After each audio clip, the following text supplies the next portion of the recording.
farxad gooni noo tahay inaanu la kulanno dhalinyaro qalbi wanaagsan dadaalaysa dalkooda iyo deegaankoodana u shaqeynaya soo dhaweyntii iyo martisharafkii aanu ka helnay tiimkii ka shaqeynayay Kismaayo Book Fair waxaa noo dheeraa caawa casharaf aanu isla halkan kula qaadanay madaxweynaha dowlad goboleedka Jubbaland Axmed Islaan oo runtii aad noo maamusay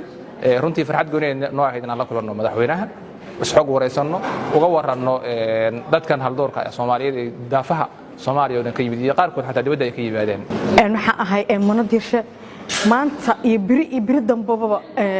Kismaayo ama ku noqon doono marti saacadan laga bilaabo maahi marti waxaan aad ugu faraxsanahay hadda caawa la joogo in madaxweynaha uu nacasuumay oo nala casheeyay uu dhiirigeliyay in af Soomaaliga wax lagu qoro in af Soomaaliga oo lagu hadlo in af Soomaaliga loo qaado kor si fiicanna in uu noo dhiirigelin doono in maalmaha soo socdo mar labaad iyo mar saddexaad waxaan u hambaleynayaa in madaxweynaha maamul goboleedka oo Jubbaland waxaan leeyahay soo laabo ee guuleyso waxaan aad u dhiirigelinaynaa hal abuurka iyo kobcinta qoraalada hadday tahay buugaag hadday tahay artikalo hadday tahay maqaalo waxa sharaf weyn noo ah iyo maamuus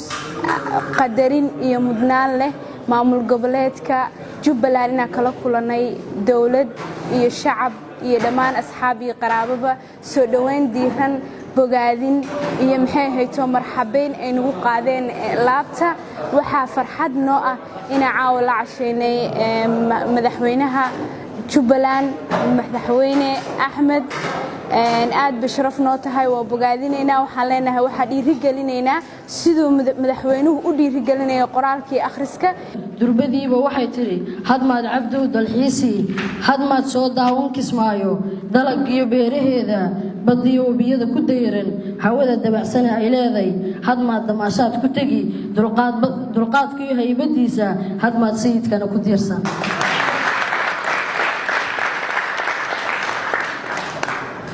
caawana deexashiyo farxad iyo dareen baa igu soo nabadagayo ilaa daacad Axmed iyo duca qabala jeceliya dacalkayga fadhiyo hadba waaban soo day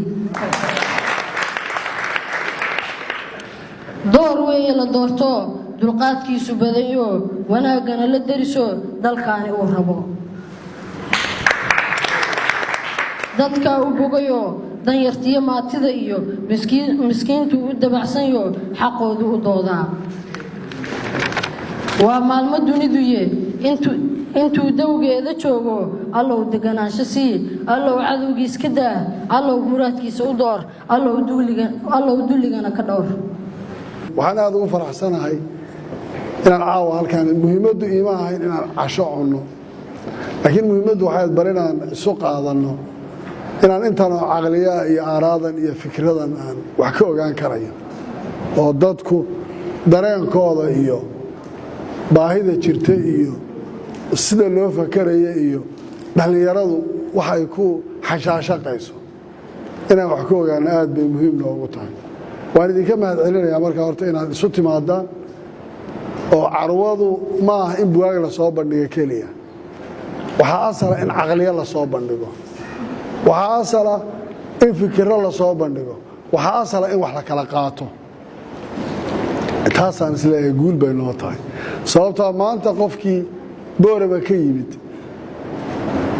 walacalla inay muddo dheer ugu dambaysay waxaa laga yaabaa maanta wuxuu la noqday inay noqonayso wax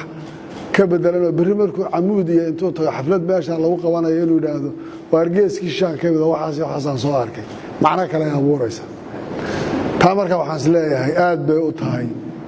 waana wax lagu kala faa'iidaysan karaya oo gabadhaa gabayaysa iyo wiilkaa yaree tirinaya tixda iyo kaas qoraaga iyo ninkaa akhrisanaya iyo gabadha akhrisanaya si odayaasha halkan fadhiya kulligood waa faa'iido inta aad isku qabtaan inaad hoos loo sheekaysanayo oo wakhtiga aan lagu jirin carwada lafteeda waxa la kala kororsanaya wax weyn waxaan rabaa qodobka dardaarankaygu caawa inuu noqdo waxaan hadda isweydiinaynay af Soomaaligu maalin dhaweedna aan ka hadlayay inuu yahay luqadaha dabargo waxaa jira luqado badan oo caalamka dabargo'ay waxaa keenaya dadkiisii baa si uga guuray oo ka tegey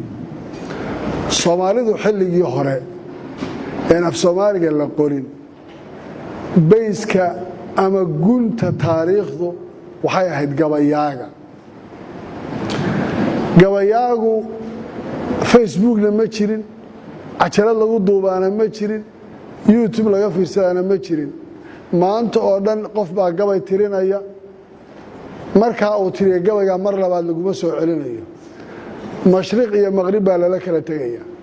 qof waliba wuu xifdisan yahay maskaxdaa waxay ahayd maskax nool waxaa la yidhaha sayid maxamed cabdulla xasan nimanbaa gabayadiisa qaadi jiray weligii gabay uu martiriyo kuma soo celin shucaradoo dhan gabayaagoo dhan saasuu ahaa lama celcelin jirin gabayga lamana qori jirin bale warqad iyo qalin lama haysan waxa ugu badan wax lagu qori jiray wuxuu ahaa loox iyo qalin iyo khad la riiqo soo maaha odayaal baa ururiyey waxay ina soo gaarsiiyeen marka in qoraaladan aad arkaysaan iyo kulli taariikhda sidaa loo qoro waa fursad markaa waxay ahayd waxaa ilaalin jiray oo sugaanta iyo dhaqanka iyo afkaba hayay cuquusha iyo maskaxda dadkay ahayd waxaan garanayaa warqad aan akhriyey oo af Soomaali carabi ku qoran oo af Soomaali ah waxaan ku idhi hebel sidaa gaarsii khadda ay ku qoran tahay waa carabi laakiin luqadda la qorayaay waa af Soomaali alxamdulillah waxaa la qoray luqadda af Soomaaliga horta waxaad ogaataan tiknolojiyadan casriga ah ee hadda wax walba maanta inaad mobilkan aad haysato nambarada haddaan hadda isweydiino qof walba inta nambar uu xifdisan yahay aad bay u yartahay soo maaha nambar 6 jiifar 7 jiifar aad korka ka qaban karayn waayo maxaa tala saaratay waxaad ictimaaday oo tala saaratay aaladan aad gacanta ku hayso cuquushii waxaynu gelinay kuwan iska daa inaan gabay xifdina iyo gabadha hadda gabaygii ay hadda tirinaysay haddaan idhaahno hadda yaa ku soo celin karaya oo intii maraya ma laga yaabaa in la helo qof sidiisa ugu soo celiya haddaan intii tala saarannay oo maskaxdii wax lagu qabanaya luqaddu ay meesha ka baxday oo la waayey waa cilad haddii luqadii iyo ku qoristeedii iyo ku akhriskeedii iyo ku shaqaynteedii xataa shaqaalihii xafiisyada dowladda intii laga waayo luqado kale aan raadsanay haddii ubadkeenna intuu bannaanka u baxay waxaan idhi uu leeyahay oo dibadda intuu ka yimaado uu luqadii iloobay ama uu ka faanayaba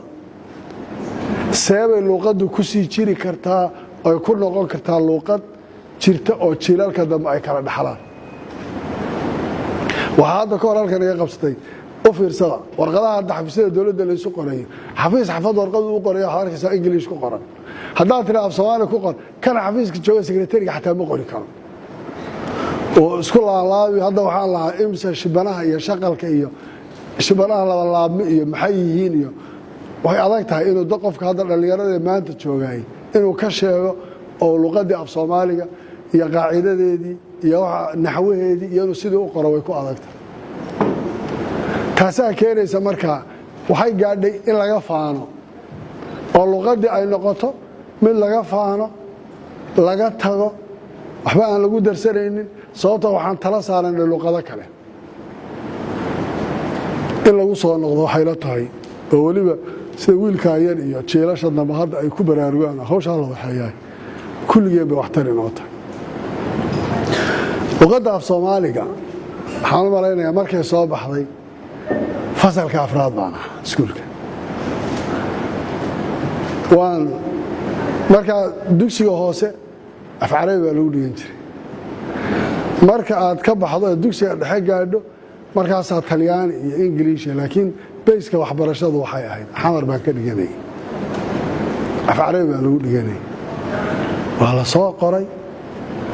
waxaa la waa Ingiriiska oo siloon in lagu mashquulay noqotay markii dambe joornaal baa la soo saaray xidigta October la yiraahdo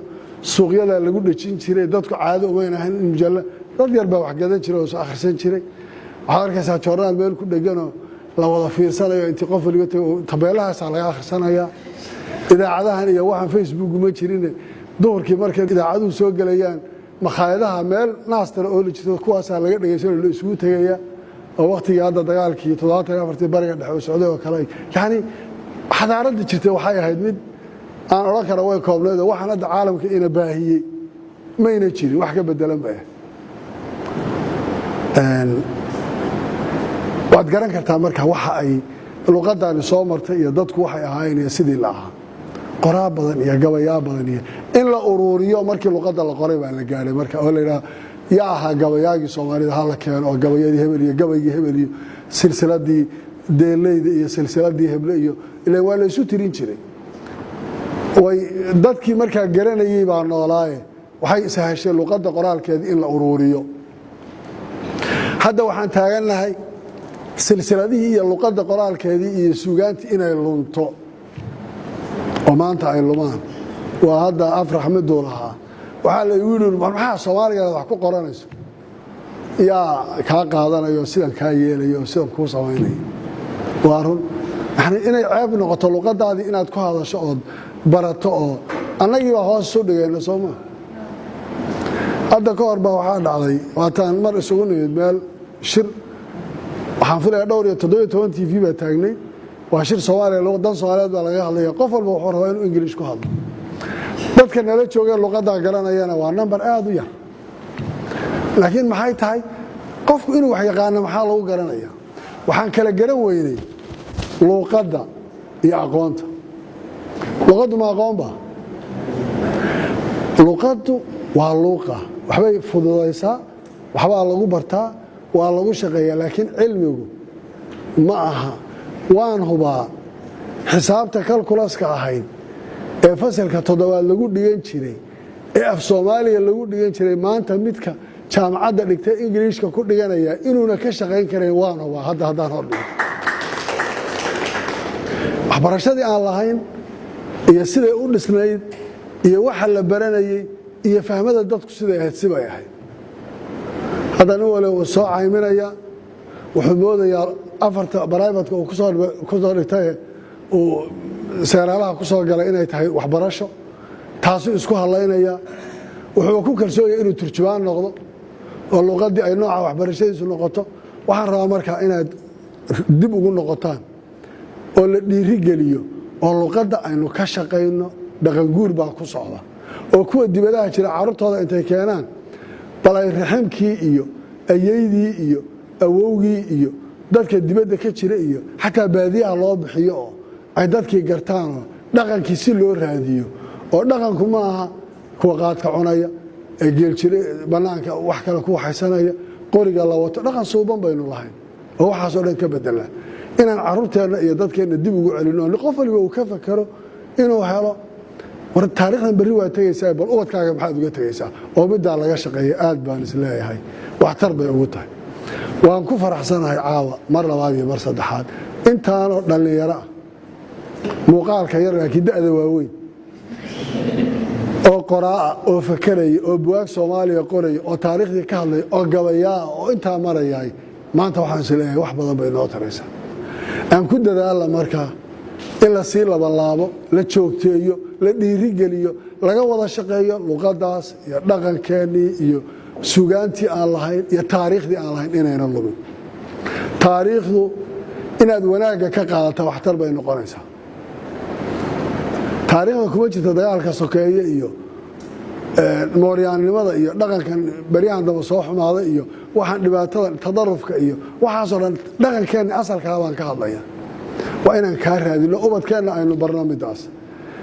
aad baan idinku mahad celinaya waxaan rajaynayaa inaan kuwa kale idinkala qaybgeli doono waxaan rajaynayaa inaan meelo kale u tegi doono waxaan rajaynayaa isdhexgalka bulshada iyo inay dadku wixii isla arkaan inay waxtar noo noqonayso ku dadaala oo qoraaladiinna intaad marka hore faaf reebtaan ood huftaan oo wixii markaas turxaan ama keeni kara ama waayo hadda waxaa jiray moogtahay faafreeb wax la yidhaahdo laxnigaa laga ilaalin jiray laakiin hadda qof waliba intuu buug qoro haddii buuggaasi inkastoon isleeyahay soomaalidii aad u sii fiirin jirtayba hadda ma joogaano dadku muruur kiraan bay ku akhriyaanoo saasaa loo maraya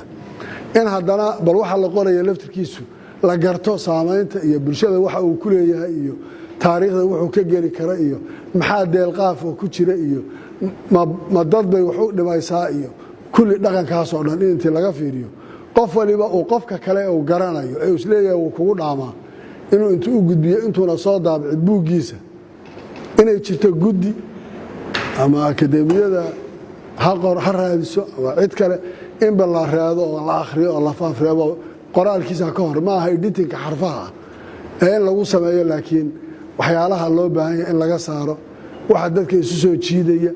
anshaxa waxa suuban ilaalinaya qaabkaasoo dhan in laga fakaro aad baad u mahadsantihiin soo dhowaada gurigiinii baad joogtaan laydinkuma soo dhoweynaya sababto qof marti ah ma jiro qof aan martinimo u ogol lahay ma jiro qof waliba deegaankiisiibuu joogaa